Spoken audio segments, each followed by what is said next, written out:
Professor Vex Thornbottom adjusted his 3 pairs of spectacles and gazed out at his classroom with the kind of smug satisfaction that only comes from knowing you're about to educate the ignorant masses.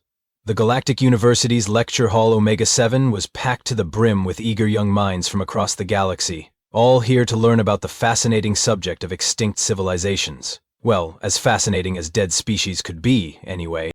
"Welcome, welcome, my dear students," Vex announced, his voice carrying that particular brand of academic arrogance that suggested he'd rather be anywhere else but was graciously blessing them with his presence. "Today, we begin our journey through the tragic tales of species that simply couldn't adapt to the harsh realities of galactic evolution." The professor was a Zephyrin, which meant he looked like someone had crossed a praying mantis with a very pretentious librarian. His green exoskeleton gleamed under the lecture hall lights, and his compound eyes swept across the diverse crowd of students. There were Blorbonians with their characteristic purple tentacles, a few crystalline echoes that looked like walking diamonds, and several other species that would make a xenobiologist weep with joy. "Now then," Vex continued, activating his holographic display with a flourish that was entirely unnecessary but very much in character. "Let us begin with one of the most pathetically primitive species ever documented. Behold, the humans of Earth." A 3-dimensional image of a human appeared in the center of the room, rotating slowly like a sad museum exhibit. The students leaned forward with mild interest, the way one might observe a particularly unremarkable rock formation. "He's bipedal creatures," Vex said, his voice dripping with condescension, "managed to achieve basic spaceflight before promptly wiping themselves out through a combination of environmental destruction, nuclear warfare, and an inexplicable obsession with something called reality television. Truly a cautionary tale for the ages." A Blorbonian student raised one of her tentacles. "Professor, how long ago did they go extinct?" "Ah, excellent question, Miss Glorbinia," Vex replied, puffing up with pride at his own expertise. "The humans of Earth went extinct approximately 350 standard galactic years ago. A blink of an eye in cosmic terms, really. They barely had time to leave their mark on the universe before natural selection decided they were better off as a footnote in history." He gestured grandly at the hologram, which was now showing various scenes of Earth's supposed final days. "As you can see, they were woefully unprepared for the challenges of galactic civilization. No natural armor, no enhanced sensory organs, no ability to photosynthesize, just soft pink skin and an alarming tendency to make decisions based on something they called emotions. Frankly, it's surprising they lasted as long as they did." The students nodded knowingly, secure in their superiority over these long-dead primitives. After all, they were here, at the most prestigious university in the galaxy, learning from the most distinguished professors. They were clearly the pinnacle of evolution, unlike these sad, extinct humans. "Their greatest achievement," Vex continued with a theatrical sigh, "was apparently creating a global communication network that they used primarily to share pictures of small, furry creatures and argue about trivial matters. Imagine the waste of potential. With such technology, they could have achieved so much more if they'd possessed even a fraction of our intellectual capacity." The lecture hall filled with the alien equivalent of knowing chuckles. Everyone was having a delightful time feeling superior to a species that couldn't even manage to survive long enough to join the galactic community. It was, by all accounts, a perfectly normal day in Professor Thornbottom's perfectly normal class about perfectly dead civilization. At least, it was until someone in the back row raised their hand. The hand belonged to Jake Martinez, a student who had somehow managed to fly completely under Professor Thornbottom's radar for the entire semester, which was remarkable, really, considering Jake looked exactly like the holographic humans spinning in the center of the room. And by exactly, I mean if you put them side by side, you'd have to wonder if the universe had developed a sense of humor and decided to play the galaxy's most awkward practical joke. "Yes, Mr. Martinez?" Vex said, squinting at Jake through his multiple pairs of spectacles. "Do you have a question about these fascinating extinct primitives?" Jake cleared his throat, and when he spoke, his voice had that particular quality of someone who was about to ruin everyone's day with a single sentence. "Well, Professor, I was just wondering, if humans went extinct 350 years ago, then what planet am I from exactly?" The silence that followed was the kind of silence that archaeologists would later study as a perfect example of awkward crystallized into pure, uncomfortable energy. It was the silence of 27 alien minds simultaneously arriving at the same horrifying conclusion, while trying very hard not to think about it. Professor Thornbottom's compound eyes widened to approximately the size of dinner plates. His mandibles clicked nervously as he processed what Jake had just said. Then he processed it again. Then he tried very hard not to process it at all, but unfortunately, his brain was having none of that nonsense. "I beg your pardon," Vex managed to croak out, his voice climbing about 3 octaves higher than usual. "I said, what planet am I from?" Jake repeated helpfully, standing up so everyone could get a really good look at him. "Because, and correct me if I'm wrong here, but I'm pretty sure I tick all the boxes for being human. Bipedal, check. Soft pink skin, check. No natural armor, definitely check. And I have to say, I do have an inexplicable fondness for pictures of small, furry creatures." The Blorbonian student, Miss Glorbenia, raised a tentacle with the shaky enthusiasm of someone who desperately wanted to be anywhere else. "Professor, he does look remarkably similar to the holographic projection." "Remarkably similar," squeaked a crystalline echo from the front row. "He's identical, look at him. He's got the same number of limbs, the same facial structure, even the same confused expression that human in the hologram is wearing." Vex's exoskeleton began to make a high-pitched whining sound, which was the Zephyrian equivalent of a nervous breakdown trying to happen in real time. Now, students, let's not jump to conclusions. There are many possible explanations for this apparent similarity." "Like what?" Jake asked, and there was definitely a hint of amusement in his voice now. He was clearly enjoying this way more than any reasonable person should. "Well, Vex stammered, his academic confidence crumbling faster than a sandcastle in a tsunami. "Perhaps you're from a planet where convergent evolution resulted in a species that happens to look exactly like humans. Yes, that's it, convergent evolution. It's a well-documented phenomenon." The entire class turned to stare at their professor, with the kind of expression usually reserved for watching someone try to convince everyone that water isn't wet. "Or," Vex continued, his voice getting more desperate by the second, "perhaps you're wearing a very sophisticated disguise. A costume, yes, you're probably a very dedicated cosplayer. The attention to detail is remarkable." Jake looked down at himself, then back at the professor. "Sir, I'm not wearing a costume. This is just what I look like. I wake up like this every morning." "It's impossible," Vex declared, but his voice cracked like a teenager hitting puberty. "The records clearly state that humans went extinct. The Galactic Council's Department of Extinct Species filed all the paperwork. There was a memorial service. We sent flowers." "You sent flowers to a memorial service for my entire species?" Jake asked, raising an eyebrow. "That's either really thoughtful or really weird, and I'm not sure which." The whining sound from Vex's exoskeleton was getting louder, and several students in the front row were starting to look genuinely concerned for their professor's mental health. Professor Thornbottom was now in full damage control mode, which for a Zephyrian academic meant throwing around increasingly ridiculous theories while hoping one of them would stick. It was like watching someone try to fix a leaking dam with bubblegum and wishful thinking. "Perhaps," Vex announced with the desperate enthusiasm of a used spaceship salesman, "you're from a previously undiscovered species that evolved to look exactly like humans, as a form of evolutionary mimicry. Yes, you're a human mimic, like those butterflies that look like other butterflies but with more existential crisis." Jake tilted his head thoughtfully. "Okay, but here's the thing, Professor. I'm not just human-looking. I'm actually from Earth. You know, the planet you just said was completely destroyed?" The professor's eye twitched. Actually, all of his eyes twitched, which was quite a sight to behold. "Nonsense! Earth is gone. Kaput. Finito. We have satellite imagery of the debris field." "Really?" Jake asked, pulling out what looked suspiciously like a standard Earth smartphone. "Because I've got my mom on speed dial if you'd like to chat with her. She's probably making dinner right now. It's Tuesday, so probably meatloaf." The entire classroom leaned forward like they were watching the galaxy's most uncomfortable tennis match. Miss Glorbinia's tentacles were practically vibrating with excitement. Your mother?" Vex's voice had now reached frequencies that only dogs and very confused dolphins could hear properly. "Yeah, Linda Martinez. She lives in Ohio, works at the DMV, has very strong opinions about people who don't use their turn signals." Jake scrolled through his phone with the casual air of someone who wasn't currently causing a galactic incident. "She's also got this weird thing about keeping the thermostat at exactly 72 degrees. Drives my dad crazy." A crystalline echo in the third row began making a sound like wind chimes in a hurricane. "He's got specific details about his family, and domestic disputes over temperature control. That's remarkably authentic for a supposed extinct species." "And did anyone else notice," added a student who looked like a cross between a lobster and a philosophy major, "that he mentioned something called Ohio?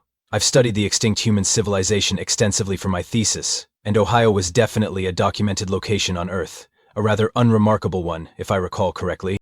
Hey now, Jake said, looking mildly offended. Ohio's not that bad. We've got Cedar Point, and decent corn. Professor Thornbottom was now pacing back and forth like a caged animal, if caged animals wore academic robes and had severe anxiety disorders. This is impossible. The records are clear. Earth suffered a complete ecological collapse, followed by nuclear annihilation. The atmosphere was poisoned, the oceans boiled, the very ground was salted with radioactive waste. Jake said, checking his phone again. According to the weather app, it's currently 74 degrees and partly cloudy in Columbus. Also, my buddy Derek just posted a picture of his lunch on social media. Looks like a pretty decent sandwich, actually. Social media? Squeaked another student. Didn't the professor just say they used their communication network to share pictures of small furry creatures? Oh yeah, Jake grinned. That's still totally a thing. Want to see a picture of my neighbor's cat? His name is Mr. Whiskers, and he's achieved minor internet fame for his ability to look perpetually disappointed. The whining from Vex's exoskeleton had now reached a pitch that was causing several students to cover their auditory organs. This is all some elaborate hoax, a practical joke. Someone is playing a very cruel prank on the academic community. Or, Jake said, with the kind of cheerful helpfulness that makes people want to hide under their desks, maybe your information about Earth's extinction is just completely wrong. I mean, it happens, even to prestigious professors at fancy galactic universities. The silence that followed was so complete that you could have heard a pin drop, assuming pins made any noise in the vacuum of space, which they don't. But the metaphor still works, because everyone was holding their breath anyway. Professor Thornbottom stared at Jake with the expression of someone who had just realized that their entire career was built on what appeared to be galactic fake news. Jake seemed to sense that this was his moment to really lean into the chaos. He stood up, fully, stretched like someone who'd been sitting through a particularly long and tedious lecture, and addressed the room with the casual confidence of someone who was about to turn the entire galactic understanding of reality upside down.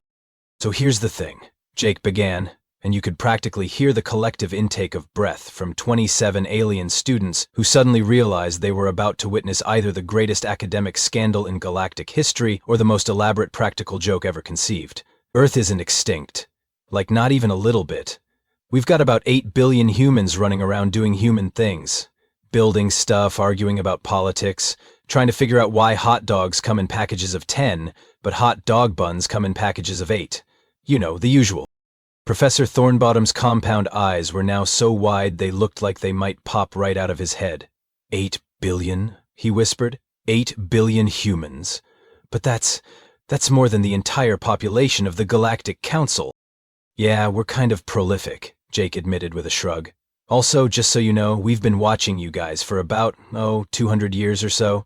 We figured out faster than light travel around the same time you supposedly filed our extinction paperwork. Which is hilarious, by the way. We've got a whole department back on Earth that does nothing but monitor galactic bureaucracy for laughs. The silence in the room was now so profound that it had achieved its own gravitational field. Miss Glorbinia's tentacles had gone completely limp with shock. The crystalline echo in the front row was flickering like a broken hologram. Even the lobster philosophy major had stopped making clicking sounds. "You've been watching us," Vex managed to croak out, his voice barely above a whisper. "Oh, absolutely," Jake said, warming to his subject. "We've got surveillance satellites all over the galaxy. Really advanced stuff. We know about your secret cookie stash in your desk drawer, Professor. Zephyrian sugar cookies, if I'm not mistaken. The ones from that little bakery on Rigel 7 that you pretend you don't like but order every month." Professor Thornbottom's exoskeleton went from green to a pale, sickly yellow. "How could you possibly know about that?"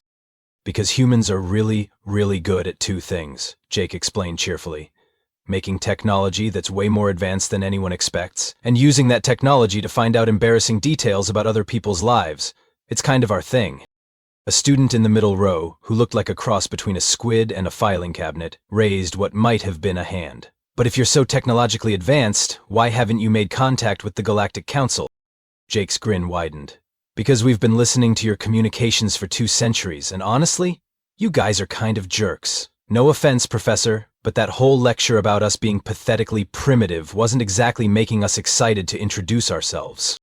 "We're not jerks," protested Miss Gorbenia, her tentacles waving indignantly. We're highly evolved beings, with sophisticated cultures and advanced ethical systems. Uh-huh, Jake said, pulling out his phone again.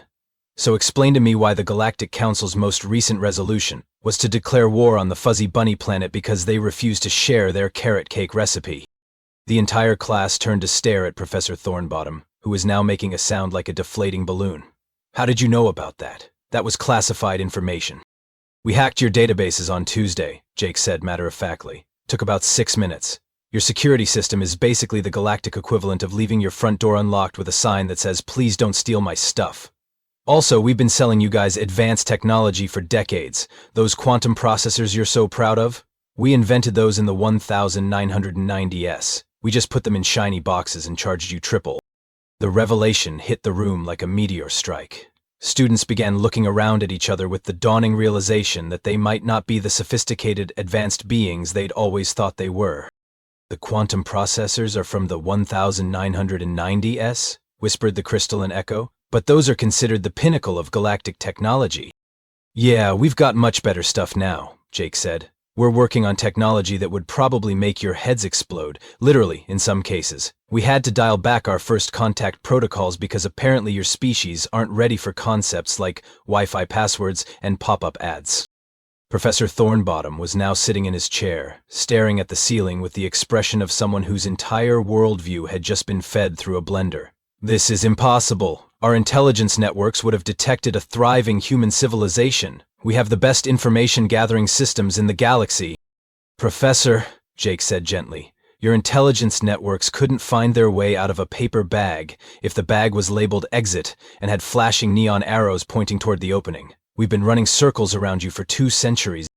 And that's when Professor Thornbottom made the sound that would later be described by xenolinguists as the exact moment when supreme academic confidence collided with crushing existential horror and exploded into 1,000 pieces of wounded pride. The sound Professor Thornbottom made was apparently some kind of Zephyrian distress signal, because within approximately 30 seconds, the lecture hall doors burst open like someone had just yelled fire in a crowded theater. Except instead of people fleeing, what rushed in was the most impressively panicked collection of university officials that Jake had ever seen. First through the door was Dean Quibbleton, a Rigelian who looked like someone had crossed a walrus with a very anxious accountant. Behind him came Assistant Dean Flurble, whose species Jake couldn't identify but who appeared to be made entirely of nervous energy and sweating various colored liquids. Bringing up the rear was the Director of Crisis Management, a being that resembled a sentient filing cabinet with anger issues. "What's the situation?" Dean Quibbleton demanded, his tusks gleaming with what Jake was pretty sure was stress-induced saliva. "We received reports of an academic emergency of the highest magnitude." "Emergency?" Jake asked, looking around the room with genuine confusion. "I was just asking about my homework." Professor Thornbottom pointed a shaking appendage at Jake while making a sound like a broken air conditioning unit. "Dean, we have a situation. The student claims to be human, an actual, living human. From Earth, which is supposedly extinct."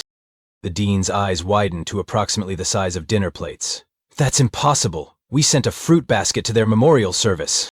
"You sent a fruit basket?" Jake asked. "What kind of fruit?" "Rigelian, pomegranates, and some of those little cheese cubes," the dean replied automatically, then caught himself. "Wait, that's not the point. The point is, you can't be human, because humans are extinct." Jake held up his phone. "Would you like to video call my mom? She's probably wondering why I haven't called her this week anyway." The Director of Crisis Management, who had been quietly having what appeared to be a nervous breakdown in the corner, suddenly sprang into action. "Nobody call anybody. We need to contain this situation immediately. Code Red! Code Red! Deploy the memory erasure protocols." "Memory erasure protocols?" Jake raised an eyebrow. "That seems a bit extreme. I mean, it's not like I'm planning to invade anybody. I just want to pass my Extinct Civilizations class." "You can't pass a class about extinct civilizations if you're a member of one of the supposedly extinct civilizations," shrieked Assistant Dean Flurble, now sweating what appeared to be rainbow-colored panic juice. "It's a paradox. It breaks the entire academic system."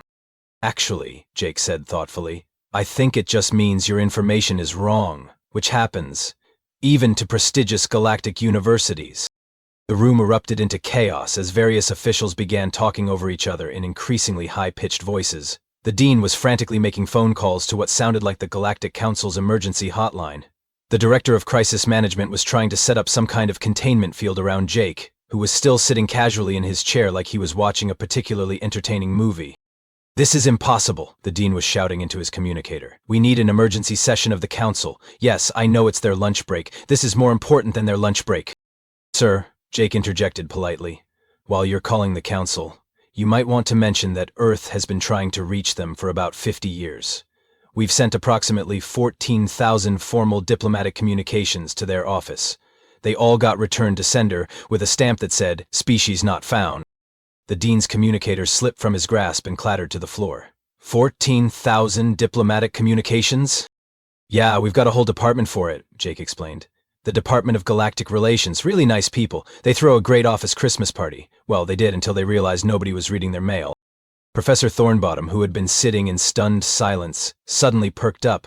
"Wait, if you've been trying to make contact for 50 years, and you've been monitoring our communications for 200 years, that means we know exactly how your government works," Jake finished cheerfully. "We've got detailed profiles on every council member, complete psychological workups, and we know about that thing with the Andromedan ambassador and the rubber duck incident." The silence that followed was so complete that it achieved its own weather system. Assistant Dean Flurable had stopped sweating and was now making a sound like a deflating balloon. The director of crisis management was holding his head in his hands and muttering something about early retirement. "The rubber duck incident is classified at the highest levels of galactic security," the dean whispered. "How could you possibly know about that?" "Because," Jake said with a grin that was probably visible from orbit, "humans are really, really good at finding out things that other people don't want them to know. It's like a hobby for us." "This is a disaster," moaned the director of crisis management. "A complete and total disaster. Do you have any idea what this means for galactic relations, for our understanding of the universe, for my quarterly performance review?" Jake checked his phone again. "Actually, if it helps, I just got a text from my roommate. Apparently Earth's president is available for a video conference whenever you guys are ready. She's been waiting by the phone for about 6 months now." The dean made a sound that was somewhere between a sob and a scream. "Your planet has been trying to contact us for 6 months and we've been ignoring them?" "Well," Jake said, "technically it's been about 50 years, but who's counting?" And that's when every single official in the room simultaneously realized that they were in the middle of the biggest diplomatic incident in galactic history, and it was all happening because a college student had asked a perfectly reasonable question about his homework. 3 weeks later, Jake Martinez had become the most famous student in the history of Galactic University. Not because he'd invented something revolutionary or solved some cosmic mystery, but because he'd accidentally exposed the fact that the galaxy's most prestigious academic institution had been teaching completely wrong information for the better part of 4 centuries.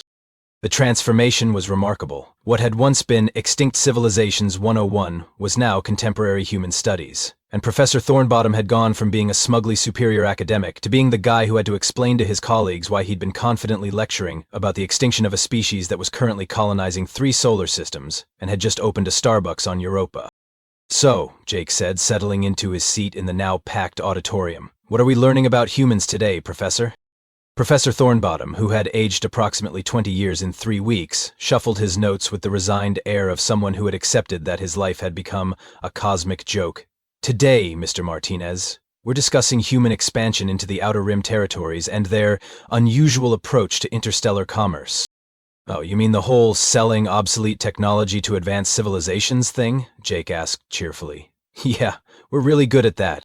The class, which now included several Galactic Council observers, 3 investigative journalists, and a film crew making a documentary called How We Got Everything Wrong, A Galactic Perspective, leaned forward with rapt attention. "According to our latest intelligence reports," the professor continued, his voice carrying the tone of someone who had learned not to trust intelligence reports, "humans have established trade relationships with over 47 different species, most of whom are completely unaware that they're buying technology that's decades old."